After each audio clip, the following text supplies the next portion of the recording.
Welcome to Mainland Television Regional News for the week. I'm Graham O'Brien, and coming up in this news roundup, fire risk is up, black cat brings great luck for one, latest Nelson Dolphin deaths draw criticism, police and rescue crews kept busy, plus more. Police were busy in Nelson late this week dealing with two separate incidents of assault. Police were alerted by the members of the public to a man with a small axe on the railway reserve. As police were responding to that, a call came from the hospital saying that they were treating a man who said he had been assaulted and made reference to a tomahawk. The victim suffered bruising and grazes to his face and head. The man on the railway reserve was located and arrested, and a tomahawk was recovered. Police inquiries established that the two events were linked, and a second man involved in the assault was located at a Tahunanui address on Thursday morning. Two men, aged 21 and 27 from Nelson, have both been charged with injuring with intent to injure, and other charges are likely. And in a separate incident on Thursday morning, a 17-year-old Nelson woman was arrested and charged with assault and burglary after an incident at Gulf Road address Wednesday afternoon. The woman had entered the address and assaulted the female occupant. She will appear in the Nelson District Court to face charges next week. The Nelson Marlborough Rescue Helicopter has taken off with a flying start, kicking this year off already with up to 3 rescues a day in the first week of January, and still there doesn't seem to be much of a let up since. In the latest two incidents on Thursday this week, 2 women were airlifted to Nelson Hospital in separate incidents from the Abel Tasman National Park by the Nelson Marlborough Rescue Helicopter. The first injury occurred in the morning when a 57-year-old female fractured her left ankle falling down some stairs at Torrent Bay. The second incident happened around 3 p.m. and involved a 56-year-old female tourist who also fractured her left ankle on the walking track near Frenchman's Bay. Due to the location, the patient had to be winched aboard the hovering helicopter and was flown to Nelson Hospital. A specialist Tasman forestry fighter contractor crew was called to assist a forestry fire in Rye Valley when authorities were notified Wednesday afternoon of the fire in Tunakino Valley Road in the Rye Valley. The fire was still burning across 3 hectares of forestry Thursday morning. Ian Reid from Tasman Rural Fire said this week that dry conditions locally mean high fire risks for the Nelson Tasman region. He said to watch out for sparks from equipment such as outdoor mowers and grinders, and he warns users to dampen down areas first and be ready where possible with water hoses and fire extinguishers. Also cutting down the risks by leaving the mowing until the early morning or evening when the days are a bit cooler. Any sign of smoke should be investigated or reported, as the heat from the sun can cause a fire from something as small as a bottle left in dry grass. And just to prove how volatile the conditions currently are, not long after talking with Ian Reid on Thursday, a fire broke out near Motueka and was attended to by the Marahau Volunteer Fire Brigade, who had the fire out in just over an hour. Meanwhile, another fire which started in vegetation at Kaitiritiri Split Apple Rock area began at around 1:45 p.m. with appliances from Motueka and Kaitiritiri attending. They took approximately 2.5 hours to put the fire out. The causes of both fires are being investigated. Hot temperatures in summer, it seems, has helped attract some unwelcome behaviour in one of our most treasured areas, leaving some locals feeling angry at the actions of a few. Last Friday, damage was discovered by a Kaitiritiri property owner on a public track leading to the beach at Split Apple Rock. The damage was recent and would have only occurred within a few days of the discovery. Terry Everett, who discovered the senseless damage, told our reporter Chrissy Small that this holiday period has seen bedlam in Kaitiritiri, with her family finding toilet rolls and human waste in their driveway from inconsiderate people. She said this year she believes the attitude of people has been terrible. Terry Everett, you're a resident of Kaitiritiri and you were the one that discovered all this damage down at Split Apple Rock. What were your feelings? Really disappointed because we do have some property down there, and part of the track is on our property, but it's obviously managed by the council, and they've put some really beautiful steps down there just last winter. An awful lot of work went into that, and as I walked down, the first hack I saw in the handrail was kind of a disappointment, and honestly by the time I got down to the bottom to see the damage that had been made by some very selfish person, it really ruined my day, and it's made me angry. So this track goes actually onto your property. So you've allowed the public to have access through your property to get to Split Apple Rock? It's got a right of way through there. Right.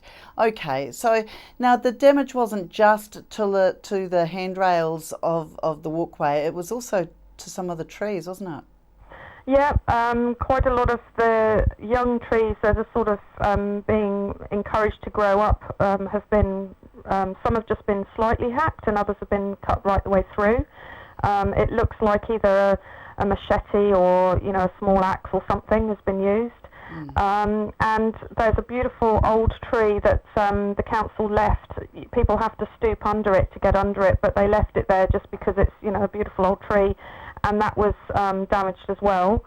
I have to say also, this summer we've noticed an awful lot more rubbish, people leaving cans and plastic bags, which, are really dangerous to our wildlife, on the beach. And to me, it's not just something that's dropped out of your pocket, it's something that people have sat there all day, they've left their cigarette butts there, and they've left their bags that they brought their food down in, and they can't be bothered to take them back up the hill. Terry, do you think this is local people doing this, or is this just people travelling into the area?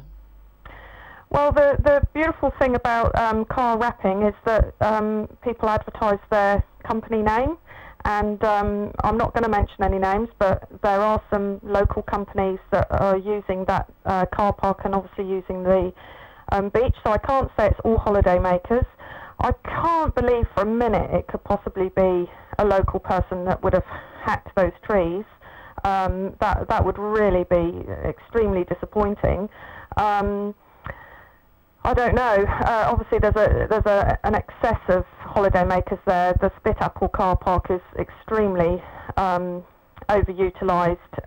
People are being pretty silly about it, and that there's obviously other car stickers and things from other places like Christchurch and further afield, and so I think it's just a general mentality that people have planned their day on the beach, and if you're in the way of it, then they're going to park in where they feel like parking, even if it blocks someone's driveway. I believe that happened to you. It did, yes. Our day was completely scuppered because we couldn't get through our driveway because someone parked in front of it when there's great big yellow lines there. We all know what the rules of the road is. So again, it's just bad behaviour. Right. So there's this summer's been, well, it's obviously shown people at their worst, really, for the area. Terry, now unwanted parcels have been left on your driveway as well, haven't they? Yes.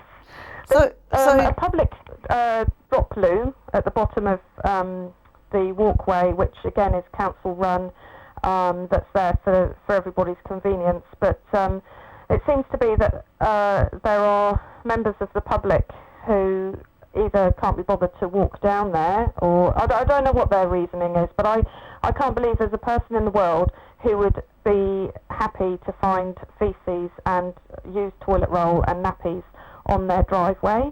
And so again, it's just selfishness, do unto those that you would want to be done to you, and I certainly wouldn't be doing it in somebody's driveway. If you get caught short, you get caught short. Find a plastic bag, put it in it, and find a proper place to dispose of it. Don't leave it on people's or on public land. Don't leave it anywhere other than a toilet. No, well, it's a health hazard, isn't it? It's pretty basic. And I mean, the thing is that a lot of people use these beautiful areas and enjoy it, and they use it respectfully.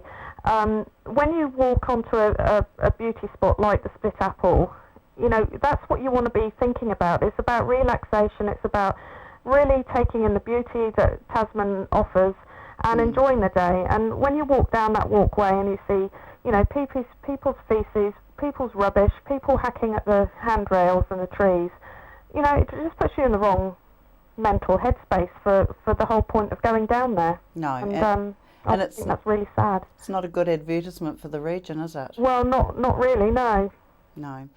Well, Terry Everett, look, I hope that next summer brings better people in your area, and I hope that... so. Well, there'll be some signs going up which you know, again, they don't look particularly nice when you tell people not to go to the toilet on your driveway, but we don't know what else to do. No, well, that's fair enough. I think you have to start thinking about your own health and safety, don't you? Yeah, absolutely. These days, unfortunately, you do. Yeah.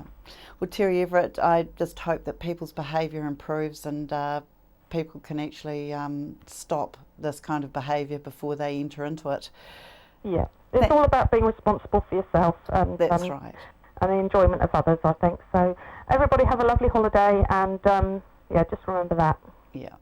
An unnamed person has just become a multi-millionaire in Nelson after winning Powerball Lotto on the weekend, gaining $4 million from Powerball's First Division and $1 million from the Lotto First Division. The person purchased their ticket at the Black Cat Dairy in Stoke, which has proven to be a very lucky thing to have done. With a net prize of $5 million in total, this will no doubt leave many in the region wondering who this fortunate person is. I went along to ask Black Cat Dairy staff about the latest win. People think the Black Cats are unlucky, but not for you guys, obviously. Certainly not. No, very lucky. And you had the $5 million win. Is that the biggest win that you've had here? Yes, so far. Yep. And have you had any other big wins to come? Yes, we've had a few wins, haven't we? Yeah, big wins, but not Lotto the wins and strike wins, but no Powerball. Yeah. And do you know if it's one of your regular customers that got the ticket? No idea. No, it hasn't been claimed yet, so we don't know. So it hasn't been claimed, so someone's driving around there with it in their glove box. Yeah. Pretty much. Yeah. Hopefully it's a regular. Yeah. Hopefully. We have since discovered this winner is a fan of Dolly Parton and is now planning to take a holiday to Dollywood in America. Doc is urging fishers to take care using set nets in Tasman and Golden Bay after 2 endangered Hector dolphins were found dead in the area in recent days, with one found in a set net. The Dolphin Defenders organisation are blaming government's apathy and complacency for the deaths. Maui and Hector dolphins are threatened with extinction, and only parts of their habitat are protected from a small range of their total threats, leading to the ongoing decline of the species. Government documents show gill nets used in recreation and commercial set net and trawl efforts pose the greatest threats to these dolphins, but also seismic testing is an increasing concern. Miss Rose is scathing of New Zealand government, accusing them of being complacent and apathetic by delaying the review of the Hector dolphins threat management plan. New Zealand, she said, is failing its own endemic small, rare and lovely dolphin species. And while on the subject of wildlife, Nelson's Natureland, based at Tahunanui Beach, is going from strength to strength, with the new owners and new energy making the small zoo a winning venture. Having taken over from the management from Christchurch Orana Park, Mike and Meg Rutledge have brought new branding and new upgrades to the Tahunanui-based zoo, and I went along to talk turkey about their new changes. Yeah, hi Mike. It's great to come down here and see it so busy. I've been here a couple of times before and it's never been this busy, so good job on that. Well done. How has it been for you over the summertime? Yeah, thanks Graham. It's been fantastic. We've had a really busy summer. In actual fact, it's been the busiest that Natureland's ever been. Just ran some numbers, and it's really encouraging that the public is responding to all the changes, all the effort that we've put in over the past year, and people just are saying that they're really loving the new direction and keen to just come back more and more, which is great. Oh, that's good. Yeah, that's certainly great, and great for Natureland, great for Nelson. And what new exhibits have you got for these people? I know you've got a few. Can you tell us a bit about them? Yeah, sure. We have been pretty busy. So just behind us there's a new natives aviary. So about 3-4 months ago, we knocked over the old, what we called the old main aviary block, which was an original structure from 1966, and as such, it was really not suitable. It didn't meet our animal welfare standards, and was really difficult on a number of levels. So that really had to go. And as part of that, we put in this new aviary for all our native birds. So they're all together in a much bigger space, which is great. And they're really enjoying it, obviously, because we've got kakariki that are breeding again now and just doing great. So that's exciting. The biggest new exhibit that we've done is the marmosets and agoutis exhibit. So pygmy marmosets are the world's smallest monkey, and they're pretty awesome. They bounce around all over the place. They're really busy and fun. And agoutis are a sort of reasonably large South American rodent, and in the forests in South America, they'll follow troops of monkeys around, because monkeys will grab a bit of fruit from a tree or something, have a few bites, and then throw it on the ground and go on to the next one. And the agoutis just cruise around going, oh, this is great, it's free lunch. So so that works really well with those guys being in together. Those animals have come down from Wellington Zoo, and they're both young breeding pairs, so all going according to plan. In the next 6 to 12 months we'll have some young ones of both species running around. And that's great, because the little ones are always good to bring in more people to have a look, aren't they? The babies are so cute. Oh, absolutely, and we're quite lucky, especially with the marmosets.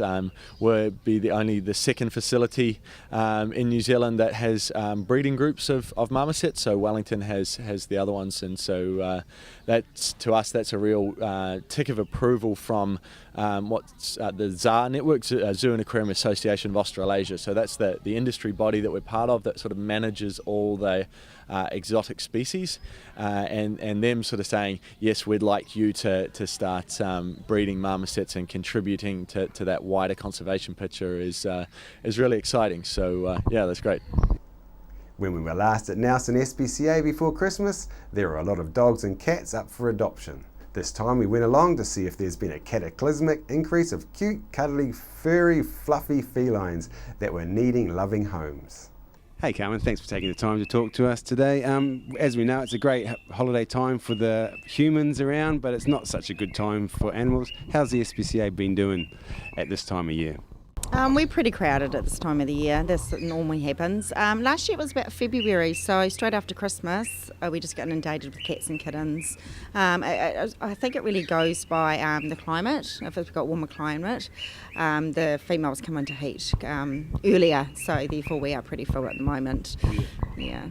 And so how many have you got here at the moment, and how many have you got them up for adoption? Is there any sort of deals on? At the moment we are doing half price cats, because we have a number of adult cats here, and what you're seeing is a lot of my mother cats whose kittens have now sort of got homes. So these guys are looking for homes as well. So in order for them to get a home, we are doing half price. We are quite full at the moment. I also have a foster system where some of my fosterers had mums and babies over the Christmas period. I've de-sexed the mothers and they're still carrying on looking after them into their homes, which is really nice. Saves them coming back here and being in little cages, because as you saw out the back, the cages are quite little, but we have to accommodate them somehow. How can people help you out? Can they come and pick up some animals, bring you some food? Have you got some special deals at the moment for animals? We don't go out and pick up animals. There obviously is different circumstances where we might need to, but generally the members of the public will bring them in. A lot of these guys, unfortunately, are seeing us strays. We've had a lot of pregnant mums come in this year, pregnant, and had the babies here at the centre, and no one seems to be claiming them. A lot of kittens as well. We've had a lot of kittens brought through. Like I said, the season has started early, and so I think it's going to be a long season as well. Yeah. With all these animals being brought to you, how's the SPCA coping? I mean, you've got huge bills like the vet bills and food bills for these animals. How do you deal with all that? Not too bad at the moment. People have been very, very generous with the food banks around the place and donating food. We are quite in need of kitten food at the moment, both wet and dry. Would be really awesome to help us out with the influx we have here. Volunteers are great. We wouldn't be able to run this place without our volunteers, so we've had some new ones come on board, which has been really awesome. Oh, fantastic. And I hope people come along, take up some of your offers and bring some food for you. Yeah, that would be really wonderful. And if you're looking for another family member, please do come and have a look at adult cats. We've got some terrific ones up here at the moment. Excellent. Thanks for your great work, Carmen. Thank you very much. Thank you. And finally, local man Lewis Stanton, otherwise known around Nelson as Hani Ma, has just been released 1 month early from jail after being sentenced to 2 months in custody for failing to do community service. The original sentence was due to his not paying outstanding parking fines that are added up into the tens of thousands of dollars issued by Nelson City Council for not paying for parking spaces taken up by his horse-drawn cart. Hani claims that he should be exempt from fees because he is not using a motorised vehicle. Nelson Council has spent $50,000 on trying to get Hone to pay for his fines and court action taken last year. Hone and his parking issues have become a bone of contention for Nelson City Council, and the costs involved in making him accountable continues to mount. I caught up with Hone to ask him how his internment went and what New Year's resolutions he may have made. Hone, you're pretty used to a nice and free and easy life. How was your internment? Can you tell us a little bit about it? It wasn't too bad. It was pretty quiet and relaxed. I wasn't in a cell with a cell block with all the hardened crims. I was lucky enough to get a batch, as we call it, and have a bit of a wander around and talk with the others and all that sort of thing, instead of being locked up for 23 hours of the day. Yeah.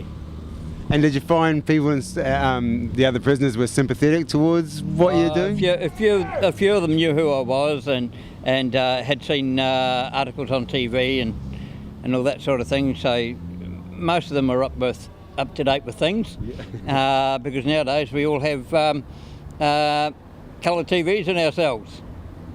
As they do. A bit different to a couple of years ago.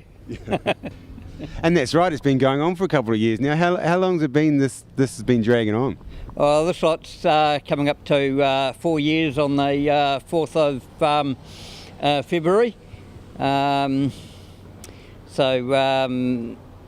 Yeah, it's time for a quality of life to be upped a little bit. My New Year's resolution, I'm going to be out there. I'm going to be pushing that envelope.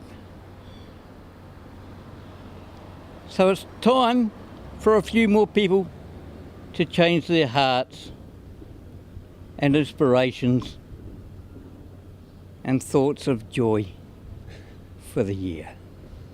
And tell us, Hone, what would be an outcome that you could agree with? Well, first of all, the council has to want to be able to agree, to accept that they stuffed up.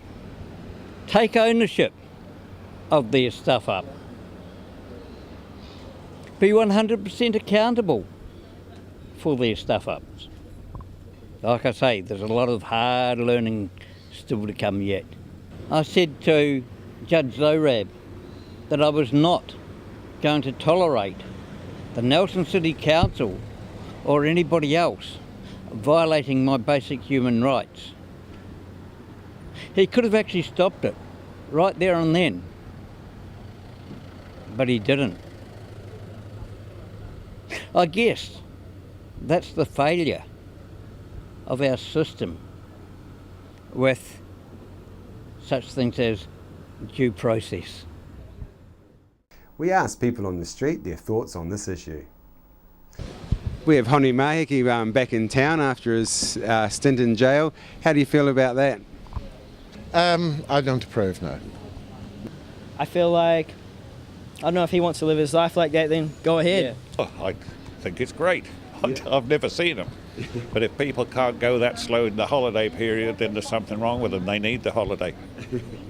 I find it rather restrained that someone can just flout the law and be totally, outside it.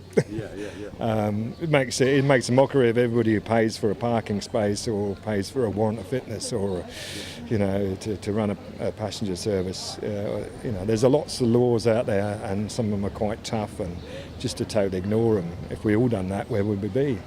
No one else can get away with not paying them, so what makes them any different? That's how I see it anyway. Yeah. What would you? Do you have any advice for council on this? At the end of the day, if we get a parking fine, we have to pay it. City. Manage him out. Don't stop. You need to stop giving him penalties and all these other things, fines. You just need to get him out of the city in a place where he can just be, because he doesn't need to live outside there or whatever he's doing. He should be given an area outside the information centre by the riverbank there. Okay. Instead of taking up 3 car parks, I mean, that's ridiculous. Could you or I get away with what he gets away with? Make him start paying, and like everyone else has to. It seems, as with many legal disputes, that lawyers are the only real winners. So should we be asking, is the Legal Advice Counsellors getting really good for the city, or should mediation between the parties be looked at again? Especially when the whole legal exercise could be seen as expensive and pointless in this ongoing clash of wills. After the break, we'll bring you the latest weather update and the latest events and happenings coming up from around the region. Hi, I'm John McMillan at the Nelson Power Tool Centre. We have great prices on all the top quality brands of power tool. Tools and equipment at our showroom 146 Tahunanui Drive in Nelson. The Nelson Power Tool Centre, the specialists that stand behind and service what we sell. Social networking is all the rage on the internet, and millions of people all over the world visit one of the many social media sites every day, like Facebook, Twitter, and Instagram. A new social network that allows you to get paid for posting pictures. This platform brings e-commerce and social media together in one place and makes it possible to make money by sharing your content online. The system is very simple to use, whether you log into the website or use the mobile app. How does it work? The website works very much like any other social media with a twist. You can earn money from the content you share. You can increase the opportunity of making additional income by connecting your other social media sites like Facebook, Twitter, and Instagram. All you need to do is learn 3 simple steps. Snap it, tag it, and share it. Sign up today, http://kiwi1.igrowtour.com. From small cars to trucks to commercial vehicles, we have all the leading brands of tyres, including Bridgestone. Our local professional qualified team serve the entire region 24/7. Tasman Tyre Treads, serving Richmond, Motueka and Golden Bay.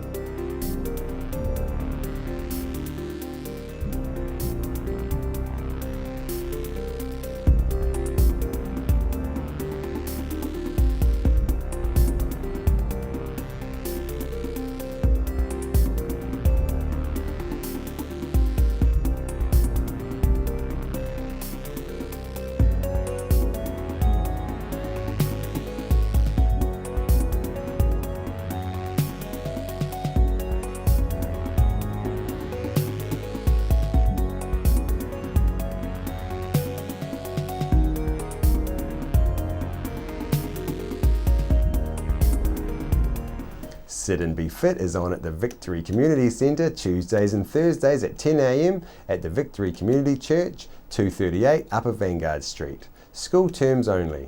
Fun while you get fitter, work at your level. For more information, please contact Shirley on 547 1433 or 021 121 8023. On behalf of the news team here at Mainland Television News, thank you for joining us.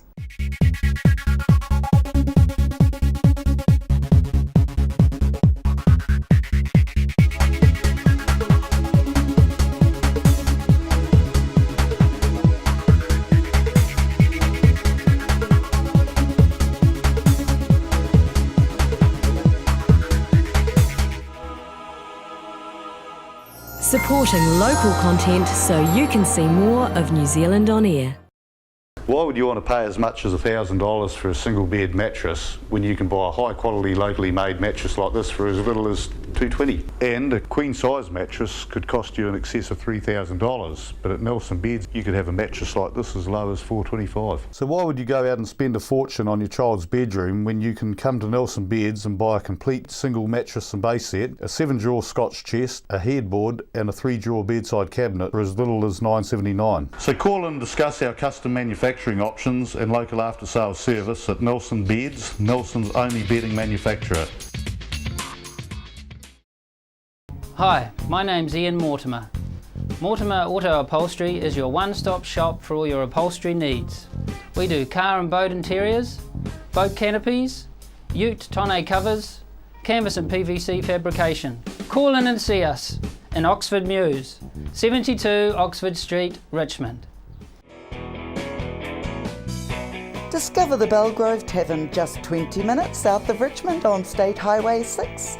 A restaurant, functions, weddings, barbecue, a garden bar with lots of room for kids. Come in, see us. World War I was a defining period in our history, impacting greatly on the lives of people from the Nelson province. Memories of the First World War is an exhibition which will be displayed in a number of regional venues and is currently on at the Nelson Provincial Museum.